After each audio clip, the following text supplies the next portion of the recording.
दोस्तों, कैसे आप सभी। आशा करता हूँ बहुत ही अच्छे होंगे। इस वीडियो में हम आपके लिए लेकर आए विज्ञान के टॉप क्वेश्चन। ऐसे क्वेश्चन हैं जो बार बार एग्जाम में पूछते हैं। तो अगर आप किसी भी एग्जाम की तैयारी कर रहे हैं जिसमें साइंस पूछा जाता है तो यह वीडियो आपके लिए बहुत ही खास है। रेलवे एग्जाम को ध्यान में रखते हुए यह वीडियो बनाया गया है। देखते हैं पहला क्वेश्चन क्या है। वीडियो के अंत में फीडबैक जरूर दीजिएगा। पहला क्वेश्चन आपसे पूछा है, वह यंत्र जो विद्युत धारा को मापता है क्या कहलाता है। आपसे पूछा है, वह यंत्र जो विद्युत धारा को मापता है क्या कहलाता है। गैल्वेनोमीटर कहलाता है, वोल्टमीटर कहलाता है, अमीटर कहलाता है या ओम मीटर कहलाता है। तो इस क्वेश्चन का जो राइट आंसर हो जाएगा वो हो जाएगा ऑप्शन सी, अमीटर कहलाता है जो विद्युत धारा को मापता है। चलते हैं अगले प्रश्न की ओर। अगला प्रश्न आपसे पूछा है, रक्त का थक्का बनाने में कौन सा विटामिन सहायक होता है। रक्त का थक्का बनने में कौन सा विटामिन सहायक होता है। Vitamin A, vitamin B, vitamin K या विटामिन डी। तो इस क्वेश्चन का जो राइट आंसर हो जाएगा वो हो जाएगा ऑप्शन सी, विटामिन के। विटामिन की जो है रक्त का थक्का बनाने में यह विटामिन सहायक होता है। चलते हैं अगले प्रश्न की ओर। अगला प्रश्न आपसे पूछा है, परमाणु में प्रोटॉन की संख्या क्या दर्शाती है। परमाणु में, किसी परमाणु में प्रोटॉन की संख्या क्या दर्शाती है आपसे पूछा है। तो इस क्वेश्चन का जो राइट आंसर हो जाएगा वो हो जाएगा ऑप्शन बी, परमाणु संख्या दर्शाती है। चलते हैं अगले क्वेश्चन की ओर। अगला प्रश्न आपसे पूछा है, सबसे हल्का गैस कौन सी है। सबसे हल्की गैस कौन सी होती है। ऑक्सीजन होती है, हाइड्रोजन होती है, नाइट्रोजन होती है, हीलियम होती है। चलिए इस क्वेश्चन का राइट आंसर आप लोग कमेंट बॉक्स में लिख दीजिए। तो इस क्वेश्चन का जो राइट आंसर हो जाएगा वो हो जाएगा ऑप्शन बी, हाइड्रोजन। हाइड्रोजन सबसे हल्का गैस होता है। चलते हैं अगले क्वेश्चन की ओर। अगला क्वेश्चन आपसे पूछा है, ध्वनि किस माध्यम में सबसे तेजी से यात्रा करती है। ध्वनि किस माध्यम में सबसे तेजी से यात्रा करती है, ठोस, तरल, गैस या निर्वात। तो इस क्वेश्चन का जो राइट आंसर हो जाएगा वो हो जाएगा ऑप्शन ए, ठोस। अगर आपने ठोस टिक किया है तो इस क्वेश्चन का जो होगा वो राइट आंसर हो जाएगा। चलते हैं अगले प्रश्न की ओर। अगला प्रश्न आपसे पूछा है, पाचन क्रिया की शुरुआत कहाँ से होती है।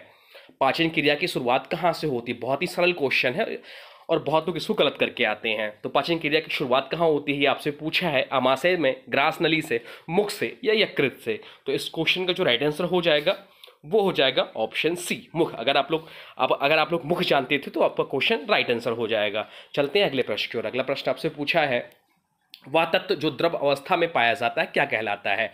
वह तत्व जो द्रव अवस्था में पाया जाता है क्या कहलाता है। सोना, सिलिकॉन, मरकरी जिसे पारा भी बोलते हैं, या आयरन। तो इस क्वेश्चन का जो राइट आंसर हो जाएगा वो हो जाएगा ऑप्शन सी, मरकरी या पारा। मरकरी या पारा इस प्रश्न का राइट आंसर हो जाएगा। अगर आप लोग मरकरी या पारा इस प्रश्न का उत्तर जानते थे तो आप सही हैं। चलते हैं अगले क्वेश्चन की ओर। अगला क्वेश्चन आपसे पूछा है, दर्पण में पीछे की ओर उभरी हुई सतह को क्या कहते हैं। दर्पण में पीछे की ओर उभरी हुई सतह को क्या कहते हैं। तो यह जो कहा जाता है अवतल दर्पण को कहा जाता है, अवतल दर्पण कहते हैं। अवतल दर्पण किस दोष के लिए निवारण के लिए किया जाता है। तो अवतल दर्पण का जो प्रयोग किया जाता है वह निकट दृष्टि दोष के लिए किया जाता है। चलते हैं अगले प्रश्न की ओर। अगला प्रश्न आपसे पूछा है, मनुष्य की सबसे लंबी हड्डी कौन सी होती है। मनुष्य की सबसे लंबी हड्डी कौन सी होती है। तो मनुष्य की सबसे लंबी जो हड्डी होती है वह फीमर होती है। फीमर जो कि जांग की हड्डी है, या मनुष्य की सबसे लंबी हड्डी होती है। आपसे पूछता है कि सबसे छोटी हड्डी कौन सी होती है। तो सबसे छोटी हड्डी जो होती है स्टेपीज होती है, जो कि कान के पास की हड्डी है। चलते हैं अगले प्रश्न की ओर। अगला प्रश्न आपसे पूछा है, सूर्य की ऊर्जा का सूत्र क्या है। सूर्य की ऊर्जा का सूत्र क्या है। दहन है, नाभिकीय विखंडन है, नाभिकीय संलयन है या रासायनिक क्रिया है। तो इस क्वेश्चन का जो राइट आंसर हो जाएगा वो हो जाएगा ऑप्शन सी, नाभिकीय संलयन। अगर आप लोग नाभिकीय संलयन को गेस कर रहे थे तो आप सही हैं। चलते हैं अगले क्वेश्चन की ओर। अगला क्वेश्चन आपसे पूछा है, किस वस्तु का द्रव्यमान क्या दर्शाता है। किसी वस्तु का द्रव्यमान क्या दर्शाता है। उसका भार, उसमें उपस्थित पदार्थ की मात्रा, उसका आकार या उसकी गति। कंफ्यूजन करने वाला यह क्वेश्चन है। तो इसका जो राइट आंसर हो जाएगा वो हो जाएगा ऑप्शन बी, उसमें उपस्थित पदार्थ की मात्रा किसी वस्तु का द्रव्यमान दर्शाता है। तो अगर आप लोग ऑप्शन बी को जानते थे तो आप सही हैं, अन्यथा आप गलत हैं, आपको रिवीजन करने की जरूरत है। चलते हैं अगले क्वेश्चन की ओर। अगला क्वेश्चन आपसे पूछा है, विद्युत प्रतिरोध की एसआई इकाई क्या है। विद्युत प्रतिरोध की एसआई इकाई क्या है। इंपॉर्टेंट क्वेश्चन है और कंफ्यूज होते हैं लोग, गलत टिक करके आते हैं। आपके ऑप्शन है वोल्ट, एम्पियर, ओम और वाट। इसका जो भी राइट आंसर होगा कमेंट बॉक्स में आप लोग लिख दीजिए। तो अगर आप लोग इस प्रश्न का ओम जानते थे तो आप सही हैं, अन्यथा आपको रिवीजन करने की जरूरत है। तो राइट आंसर हो जाएगा इस प्रश्न का ऑप्शन सी, ओम। चलते हैं अगले क्वेश्चन की ओर। अगला क्वेश्चन आपसे पूछा है, रक्त समूह की खोज किसने की थी। रक्त समूह की खोज किसने की थी। अलेक्जेंडर फ्लेमिंग ने, लैंड स्टीनर ने, जेनर ने या लुई पास्चर ने। तो इस क्वेश्चन का जो राइट आंसर हो जाएगा वो हो जाएगा option B, Landsteiner. Landsteiner ने रक्त समूह की खोज की थी। अगर आप लोग इस क्वेश्चन का राइट आंसर ऑप्शन बी जानते थे तो आप सही हैं। चलते हैं अगले क्वेश्चन की ओर। अगला क्वेश्चन आपसे पूछा है न्यूटन किसका मात्रक है। बहुत ही सरल क्वेश्चन है और बहुत बार पूछता है एग्जाम में। न्यूटन किसका मात्रक है, कार्य का, बल का, ऊर्जा का या ताप का। तो इस प्रश्न का जो राइट आंसर हो जाएगा वो हो जाएगा ऑप्शन बी, बल।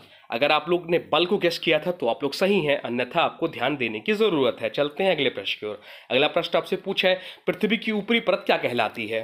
पृथ्वी की ऊपरी परत क्या कहलाती है। तो पृथ्वी की ऊपरी परत जो कहलाती है वह क्रस्ट कहलाती है। क्रस्ट पृथ्वी की ऊपरी परत कहलाती है। चलते हैं अगले प्रश्न की ओर। अगला प्रश्न आपसे पूछा है किस ध्वनि की तीव्रता को मापने की इकाई क्या है। किसी ध्वनि की तीव्रता को मापने की इकाई क्या है। बहुत ही सरल क्वेश्चन है पर कंफ्यूजन क्वेश्चन है, लोग गलत करके आते हैं।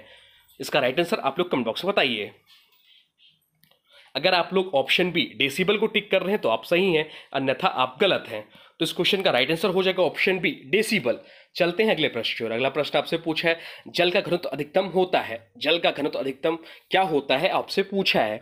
तो इस क्वेश्चन का जो राइट आंसर हो जाएगा वो हो जाएगा ऑप्शन बी, 4 सेंटीग्रेड सेल्सियस। यह जल का घनत्व अधिकतम होता है। चलते हैं अगले प्रश्न की ओर। अगला प्रश्न आपसे पूछा है मनुष्य की आंख का कौन सा भाग प्रकाश को ग्रहण करता है।